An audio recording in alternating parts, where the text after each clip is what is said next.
It's working. So a couple of months ago, I decided, you know what? I am sort of ready now to hop back and watch Doctor Who from where I left off. It's been years, right? Like things happen, life kind of gets in the way, and then before you know it, this thing that you like love and care for so deeply just kind of takes a back seat for a little bit. So I decided, you know what? I'm at a good spot where the holiday special is going to come out at the end of the year and I can catch up. I just have to watch one season of Capaldi, Jodie, Ncuti, the specials in between, and then we're off to the races, right? Hell, we'll even make some YouTube videos about that journey. And then once we get to the special, it'll be this collective moment again. Kind of like a collective moment of watching The Day of the Doctor in theaters with people. And this is the original ticket. I still have it. November 25th, 2013. Now I know it's November 23rd for the official anniversary, but if I'm not mistaken, this was like a simulcast, dual cast thing where they were also casting it at the same time that other people were watching, or it might have been like day two. I don't remember. All I know is that I still have the glasses. And Doctor Who's official Guinness World Record certificate, which confirms that the Day of the Doctor, the 50th anniversary special, was broadcast simultaneously in 94 countries, which is a world record, a Guinness World Record standard. And look, they're all dusty. But the point is, that feeling of experiencing things with people is both a very precious thing, but it's this kind of collective rallying cry that, hey, we are all celebrating that which we love. And I think with the news of it being put to tender, there is a lot of discourse around that. I think a lot of people have a very strong feelings one way or the other about this. And I've seen a lot of people engage with this discourse more on a negative way, pointing fingers and blaming such and such. And look, I'm an absolute nobody. I am just some stranger on the internet that likes Doctor Who. Well, doesn't like Doctor Who. Love it. It's a huge passion of mine. I've always had a place in my heart for it. And at this moment, when I'm able to experience Doctor Who with its flaws or its praises outside of when people were watching it, it was premiering on TV, and I can say to myself, hey, I can formulate my own thoughts about this, and I'm just having a blast with it. Yes, some of it doesn't work, and some of it is kind of all over the place, but that collective feeling of Doctor Who just doing the Who thing, that's great. That's a feeling I wouldn't trade for anything, and I don't think anybody can take that away.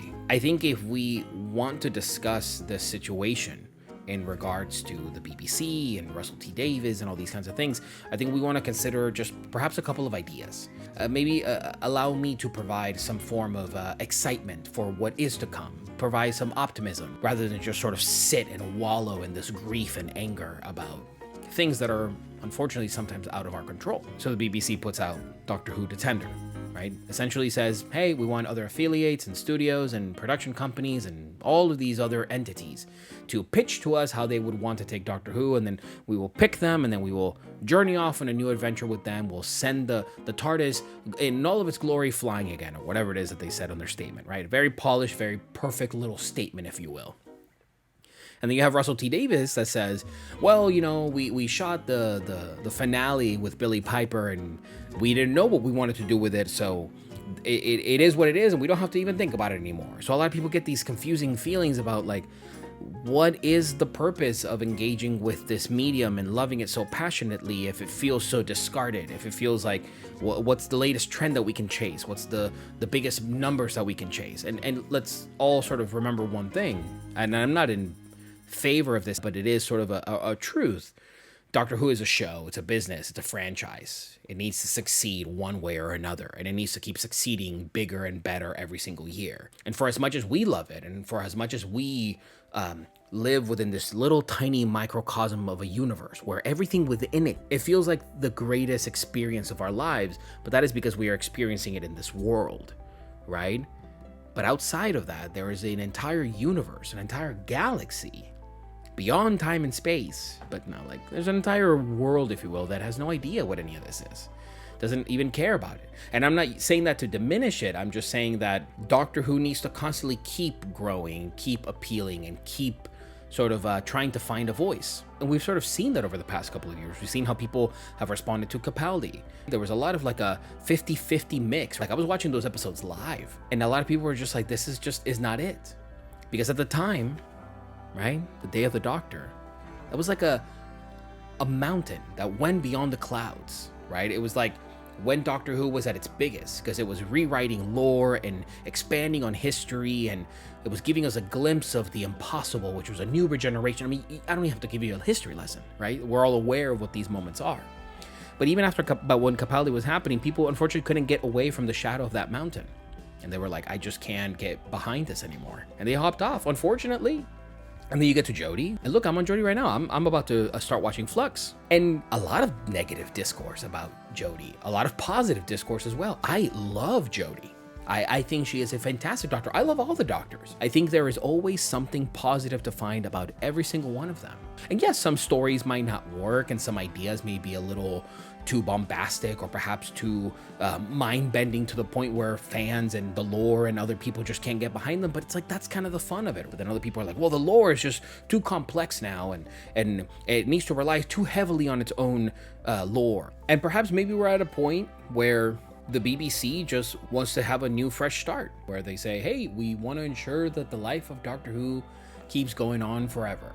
They have no interest in stopping this huge force, if you will, this boulder, because they've seen what heights it can reach. If we sort of look to things with a bit of optimism, we can sort of at least get excited about the potential of what things could be. I mean, when I first watched Eccleston, I had no idea what the show was, and I legitimately thought that was the first Doctor. And then as the show progressed on, it was revealed that, like, no, it's actually a collective group of doctors. And, you know, Russell T Davies says, you know, oh, you know, we just kind of shot that we didn't know what we were doing. So, well, I mean, if Disney Plus is giving you a 2-season contract and says, hey, you know, we want to see how this plays out, it unfortunately was not really shaping out the way that they wanted to, so that they have every right to say, hey, we don't want to continue on with this.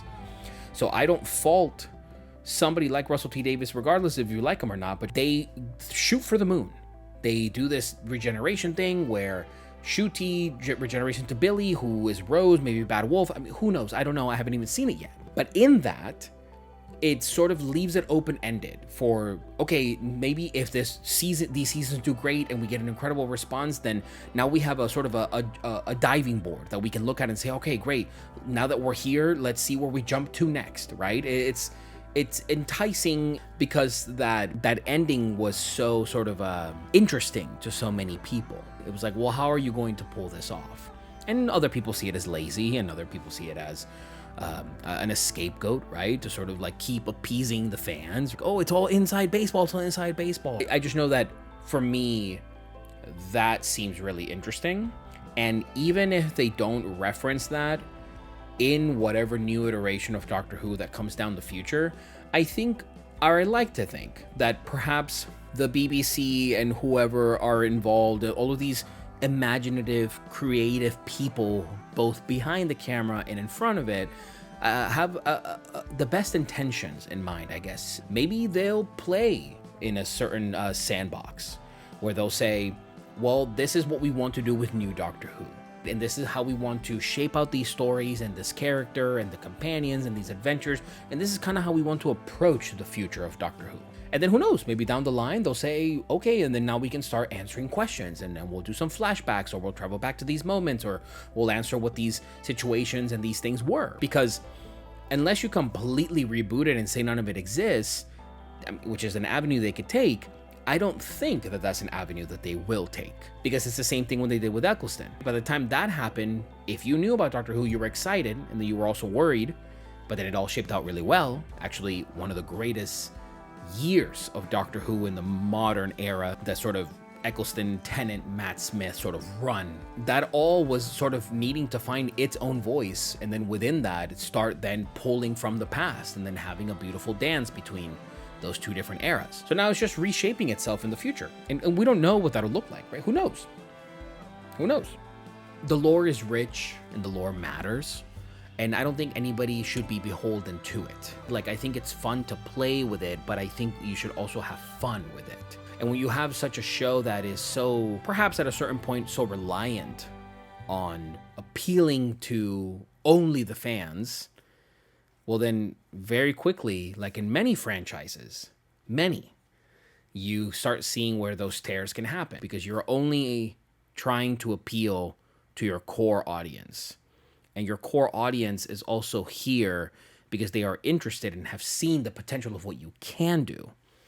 And from what I've seen of Ncuti, there is like incredible discourse, and hell, even with Jody, like there is some of the most incredible ways of having conversations about real life situations and conversations on sex and gender and race, and the sort of play of how at the end of the day this universe is massive and those very human stories are actually shared throughout the cosmos. Like that's a very beautiful approach that I hope they don't lose. I want to see Doctor Who keep pushing to that, because at the end of the day, Doctor Who is everything.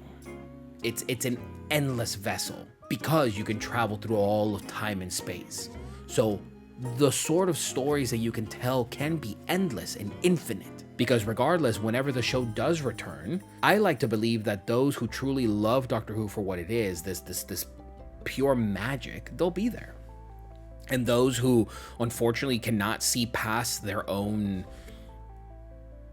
hesitations, their own sort of restrictions, their own sort of biases, they will not be there. And it's a shame, because the show is magic. No, there's no such thing as magic. Exactly. To the rational mind, nothing is inexplicable, only unexplained. And the show will continue, and it'll live on, and it'll thrive forward as it does. And look, all of Doctor Who is kind of crazy and kind of perfect and kind of Shakespearean, and also kind of like, who the hell wrote that? And I'm excited to see where they do land with this eventually. And in the meantime, I'll just keep watching Doctor Who, and hopefully whoever takes up the reins next will have as much of a passion and as much of a love for it as many of us do.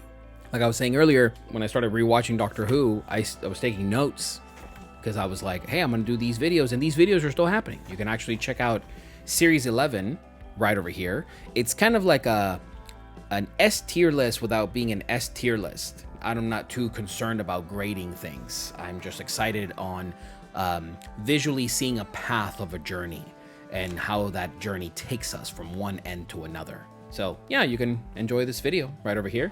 Check out some of these frantic, crazy notes about some really interesting and wonderful concepts, both good and bad, in Jodie's run. And as soon as I finish Flux, we will do videos on all of that and more, and Ncuti, and perhaps Classic Who. And you know, this is not necessarily something that I anticipated ever doing with this channel, but perhaps, I don't know, maybe I'll keep up to date on some of the conversations that are being had about Doctor Who. I am, at the end of the day, at the mercy of the thing that I love.